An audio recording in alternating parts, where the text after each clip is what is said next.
Go yard. I got so much motherfucking design on right now. Break it down, bring it back, make it clap. I got 3 old thoughts, new guap, wear that thing. Bitches on my line, and you know. Di sini saya akan memaparkan sifat-sifat wajib bagi Allah. Yang pertama, wujud, yang artinya ada, dalam surah As-Sajdah ayat 4.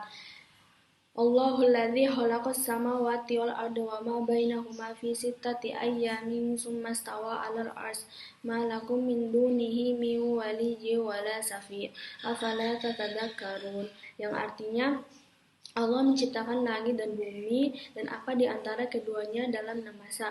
Kemudian dia bersemayam di atas ars. Maka bagimu tidak ada seorang pun penolong maupun pemberi syafaat selain Allah. Maka apakah kamu tidak memperhatikan?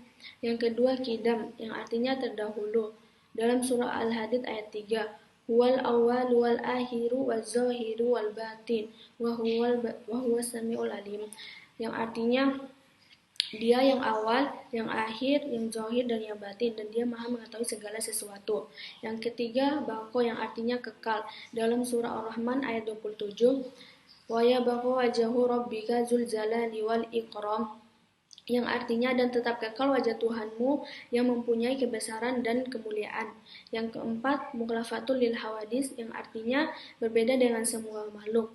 Dalam Quran surah As-Surah ayat 11, laisa kamitslihi syai'un wa huwal basirul alim, yang artinya tidak ada yang serupa dengan dia dan dia maha melihat, maha mendengar. Dan yang kelima, qiyamuhu binafsihi, yang artinya berdiri sendiri. Dalam Quran surah Fatir ayat 15, ya ayyuhan nasu antumul fuqara ilallah wallahu wal ghaniyul hamid, yang artinya wahai manusia, kamulah yang memerlukan Allah. Allah maha kaya, tidak memerlukan sesuatu dan dia maha terpuji. Yang keenam, wadaniyah, yang artinya maha esa. Dalam Quran surah An-Nahl ayat 51, wa qalallahu la tattahidu ilahaini isnain innama huwa ilahu wahidun fa iyaya farhabun. Dan Allah berfirman, janganlah kamu menyembah dua Tuhan, hanya dialah Tuhan yang Maha Esa, dan hanya kepadanya saja hendaklah kamu takut. Dan yang ketujuh, Qudrat, maha berkuasa. Dalam Quran surah Al-Baqarah ayat 20, dalam innallaha ala kulli syai'in qadir, yang artinya Allah maha berkuasa atas segala sesuatu. 8, iradat, yang artinya berkehendak. Dalam surah Al-Buruj ayat 61, fa'ala lima yurid, yang artinya maha berkuasa berbuat atas yang dia kehendaki. 9, ilmun, yang artinya mengetahui. Dalam surah Al-Anfal ayat 75, innallaha fi kulli syai'in alim, Allah maha mengetahui segala sesuatu. Yang ke-10, ayat, yaitu hidup. Dalam surah Al-Baqarah ayat 255, Allahu la ilaha illa huwal hayyul qayyum la ta'khudhuhu sinatun wa la nawm, yang artinya Allah, tidak ada Tuhan selain Allah, dan dia maha hidup yang terus-menerus mengurus makhluknya, tidak mengantuk dan tidak pula tidur. Yang ke-11, sama, yang artinya mendengar. Dalam Al-Maidah ayat 76, wallahu was-sami'ul alim, yang artinya dia maha mengetahui segala sesuatu. Yang 12, basar, yang artinya mendengar. Wallahu basirum bima ta'malun, yang artinya dia maha melihat atas apa yang kamu kerjakan. 13, kalam, yang artinya berkata-kata atau berfirman. Wa kallamullahu Musa takliman, yang artinya dan kepada Musa Allah berfirman langsung. Yang ke-14, qadiran, yang artinya berkuasa. Dalam surah Al-Baqarah ayat 20, innallaha ala kulli syai'in qadir, artinya Allah maha berkuasa atas segala sesuatu. Yang kelima, muridan, yang artinya berkehendak. Dalam surat Al-Hud ayat 107, inna rabbaka fa'alun lima yurid, sesungguhnya Tuhanmu maha pelaksana terhadap apa yang dia kehendaki. Yang ke-16, aliman, maha mengetahui. Wallahu bikulli syai'in alim, Sesungguhnya Allah Maha mengetahui segala sesuatu.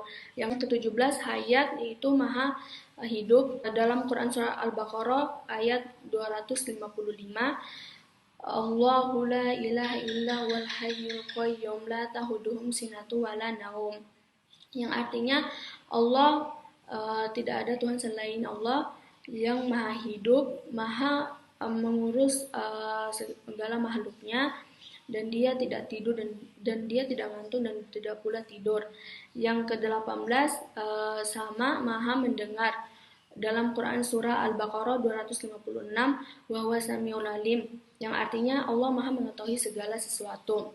Dan yang ke-19 basiran, yang artinya Maha melihat. Dalam Quran surah Al-Hujurat ayat 18, Wallahu basirum bima ta'malun, yang artinya Allah Maha melihat apa yang kamu kerjakan.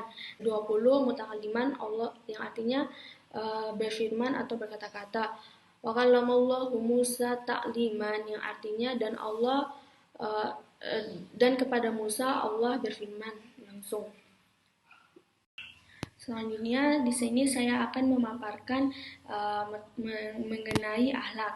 Akhlak menurut bahasa ialah tingkah laku, perangai atau adab seseorang. Sedangkan menurut istilah, adab ialah mencakup aspek etika, tata krama, dan normalitas seseorang.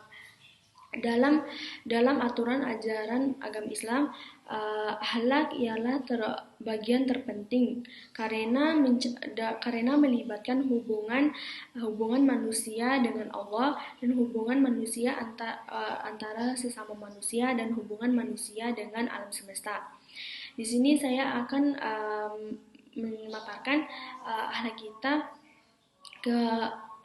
kita kepada akhlak manusia kepada Allah, yaitu selalu mencintai Allah lebih dari apapun dan mempergunakan firman-Nya sebagai pedoman hidup dan kehidupan, dan juga selalu melaksanakan segala perintah dan selalu menjauhi larangannya.